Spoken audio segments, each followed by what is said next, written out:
Olá, que Deus abençoe você. Tudo bem com você? Nós estamos meditando na palavra de Deus em ordem cronológica e chegamos a 1 Coríntios capítulo 4. Como sempre, eu vou começar com a oração e você dê o seu gosto, partilhe o vídeo também, tá bom?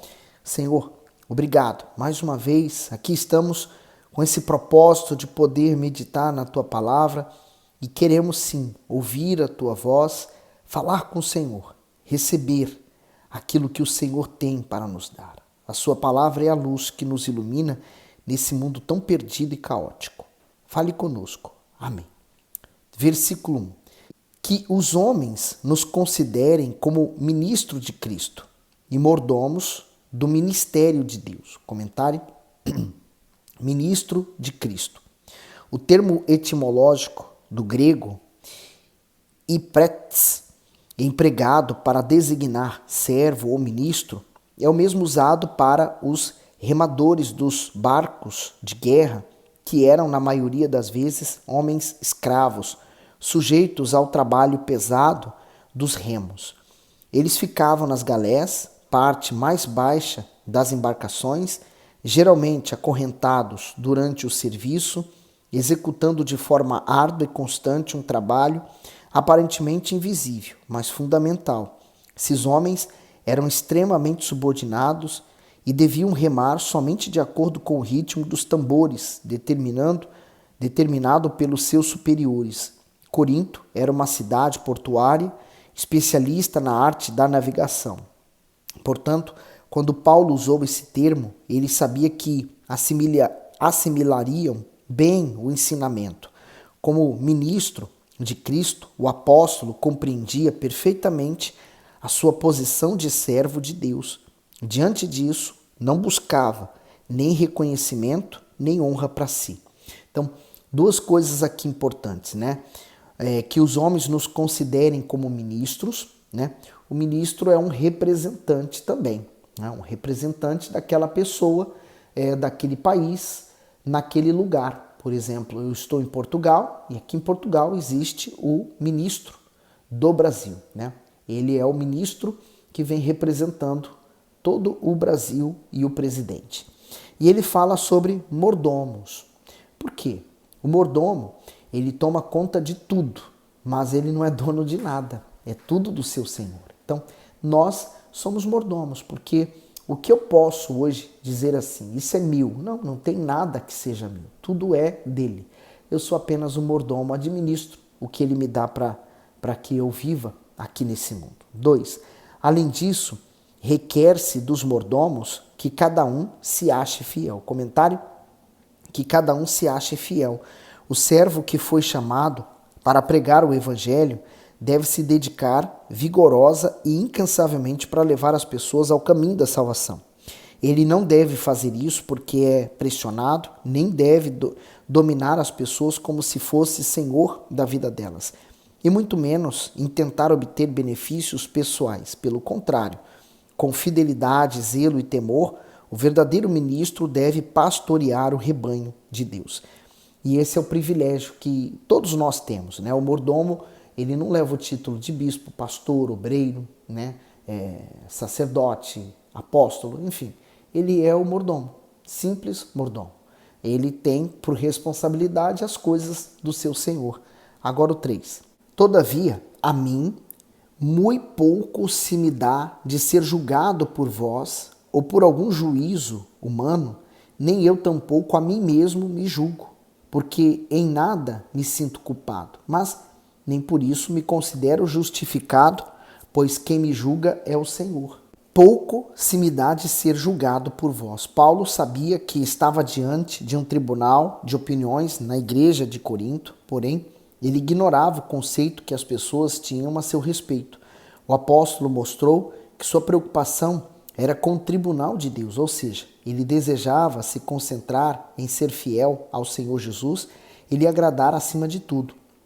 De igual modo, o justo deve estar pronto para enfrentar críticas e julgamentos vindos de cristãos carnais ou de incrédulos, mas isso não deve ser motivo para fazê-lo desanimar ou desistir da fé. O indicativo que nos aprova ou nos reprova diante de Deus é o testemunho da nossa consciência mediante a luz da sua palavra. Então, nós vamos ser julgados, todos nós, diante do tribunal de Deus. Então, o mais importante não é o que estão fazendo contra você ou te julgando, é o que vai acontecer no futuro. Mantenha-se fiel. 5. Portanto, nada julgueis antes do tempo, até que o Senhor venha, o qual também trará à luz as coisas ocultas das trevas e manifestará os desígnios dos corações. E então cada um receberá de Deus o louvor. O comentário: não julgueis antes do tempo. Por ser falho, o ser humano está sujeito a fazer suas avaliações de forma imperfeita e superficial. Por isso, pode errar drasticamente em seu juízo. Por essa razão, o Senhor Jesus nos advertiu a não julgarmos o próximo, mas a confiarmos que ele fará justiça aos seus. Isso não significa que o homem não possa discernir e formar uma opinião acerca de um assunto. Pelo contrário, ele precisa estar atento e vigilante para distinguir o certo do errado, o bem do mal. Continuando no 6. E eu, irmãos, apliquei esta coisa por semelhança a mim e a Apolo, por amor de vós, para que em nós aprendais a não ir além do que está escrito, não vos ensoberbecendo a favor de um contra o outro. Então, por que ele está dizendo sobre o julgamento, né? Não julgar? Porque eles começaram a julgar a Paulo, porque eles diziam, um cresceu, o outro fez isso, um foi aquilo. E eles tinham muitas discussões nesse respeito. Então, Paulo está tentando levar as pessoas a pensarem, né, um pouquinho.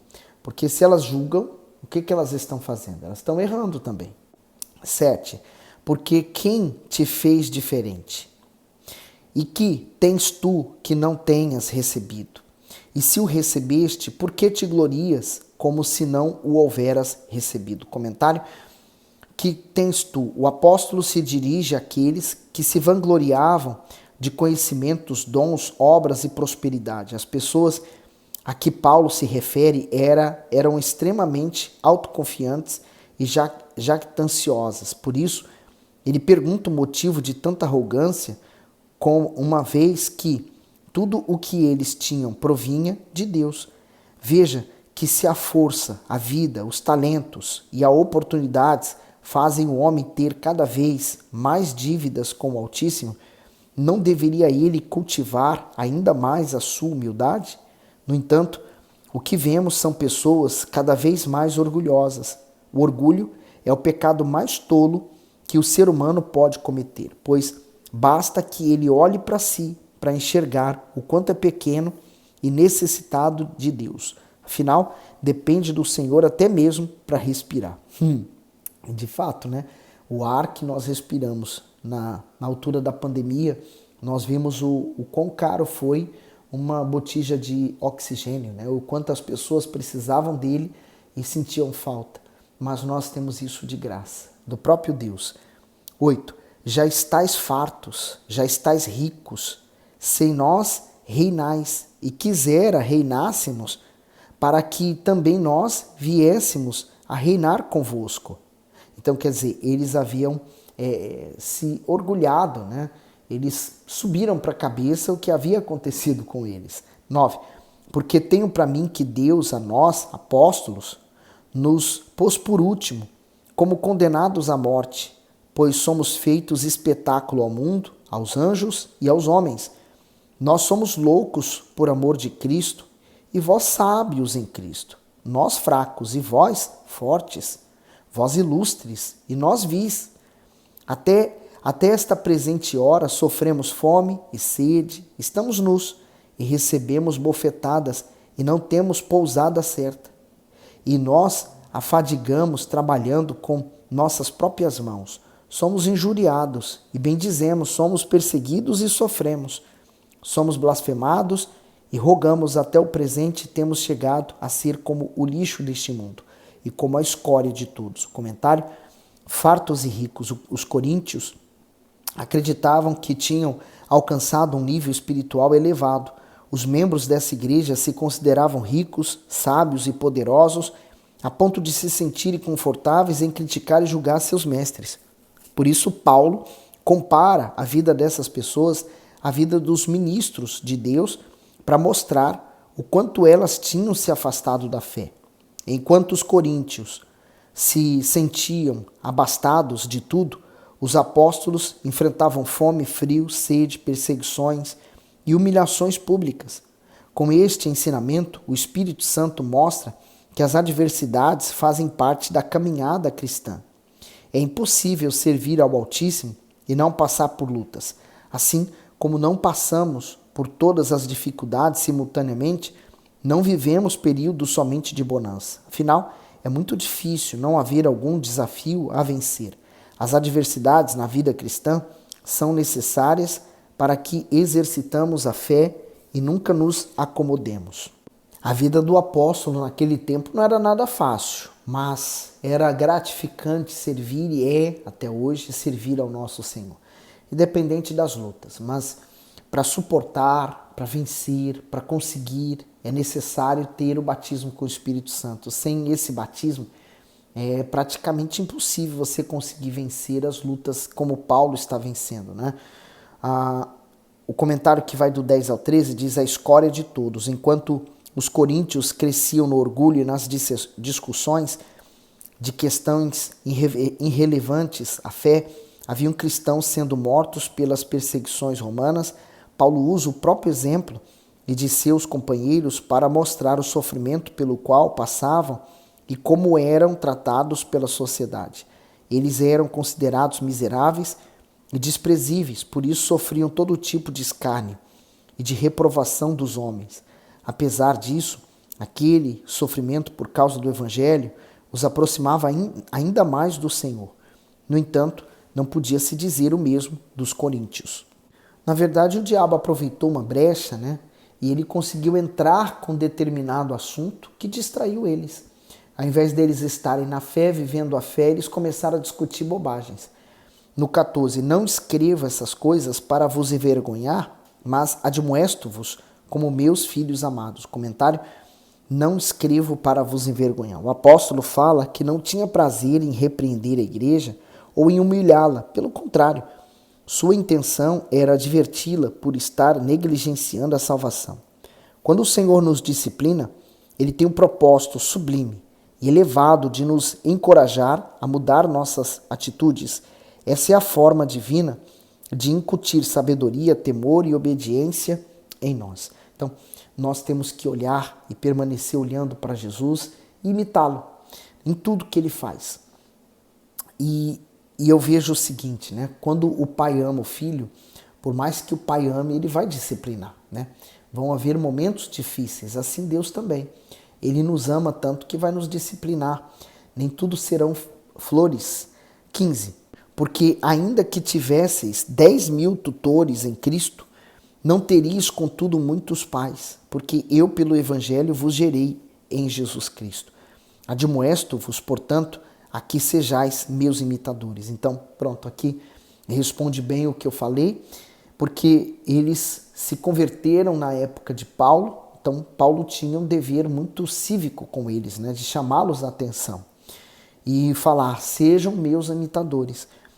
17. Por essa causa vos mandei Timóteo, que é meu filho amado e fiel no Senhor, o qual vos lembrará os meus caminhos em Cristo, como por toda a parte ensino em cada igreja. Mas alguns andam ensoberbecidos, como se eu não houvesse de ir ter convosco. Então, quer dizer, esse problema, esse sentimento, né, de orgulho estava impedindo muitas pessoas de crescer na fé. Estavam diminuindo. E talvez eles pudessem não querer aceitar muito Timóteo, né, que viesse pregar ali. Então, eles estavam se achando melhores do que os outros. E aí ele diz assim, no 20, porque o reino de Deus não consiste em palavras, mas em poder. O comentário: não consiste em palavras. O reino de Deus não consiste na pregação de palavras fluentes ou de eloquentes expressões, pois não se fundamenta na capacidade humana. Portanto, não é de forma natural que o reino de Deus cresce, nem pelo poder intelectual, e sim pelo poder do Espírito Santo, que convence as pessoas à luz da palavra e as convence ao Senhor Jesus. Então, o que muitos se enganam, né, é que a palavra de Deus, né, a palavra que Deus usa, ela tem primeiro espírito e vida. Por isso que ele fala que as palavras não consistem apenas, o reino de Deus não consiste em palavras. Dizer, não, eu conheço a Bíblia de início ao fim. Olha, eu sei o versículo tal e tal, e ele cita o versículo, o número, sabe onde está, mas se ela não viver isso na prática, então não há poder, ela só tem conhecimento da letra. E ele diz no 21, que quereis? Irei ter convosco com vara ou com amor e espírito de mansidão? Comentário, com vara ou com amor? Paulo advertiu que poderiam voltar à cidade levando vara, correção ou amor. Isso iria depender da conduta dos coríntios, da abordagem da sua carta e da sua estadia entre eles. O apóstolo lembra que, como pai, tem autoridade para usar vara a fim de discipliná-los na palavra ou amor, exortando-os de forma afetuosa e branda. Aqueles que têm autoridade devem ter sabedoria para exercê-la, principalmente na repreensão daqueles que estão no erro. A disciplina, a repreensão, o encorajamento e a exortação são ferramentas que produzem frutos para Deus se forem usadas no Espírito. E eu quero que você reflita, por que Paulo está dizendo assim, né? O vara com amor. Porque não se brinca com a alma do ser humano. Pense bem, né? O ser humano, ele tem uma alma. A nossa vida neste mundo passa rápido. Por exemplo, a discussão deles de dizer quem é que cresceu ou quem não cresceu. Foi Apolo? Foi Paulo? Quem foi? Quem me batizou? Não, quem me batizou foi Paulo. Não, quem me batizou foi Apolo. Não, foi Cefas. Então essas discussões bobas estava colocando em causa a salvação deles. E quantas pessoas hoje também, elas negociam, né, entre aspas, com o mal, a sua salvação, né? Elas põem em risco perder a própria salvação por uma bobagem que ela quer e que é passageira. Quantas pessoas elas queriam, olha, eu quero tal coisa, isso tem que acontecer. E quando acontece, ela fala, mas é só isso? E elas perdem totalmente a motivação e percebem que elas foram tolas por querer tanto uma coisa que não trazia nada de bom para elas. Então, assim são muitas pessoas que querem muito uma coisa, mas elas não sabem de fato o que elas estão querendo. Ou elas estão pedindo, elas pensam que será tudo de bom e maravilhoso, mas no final das contas não é nada por aí além. Então, guarde essas palavras, mantenha firme a sua fé e a sua esperança em Jesus, né? Quando ele voltar, o Senhor Jesus perguntou, achará fé na terra? Ele precisa achar fé em mim e em você. Vamos lutar para permanecer firmes com ele até o fim, tá bom? Que Deus continue abençoando, iluminando você. Fique bem.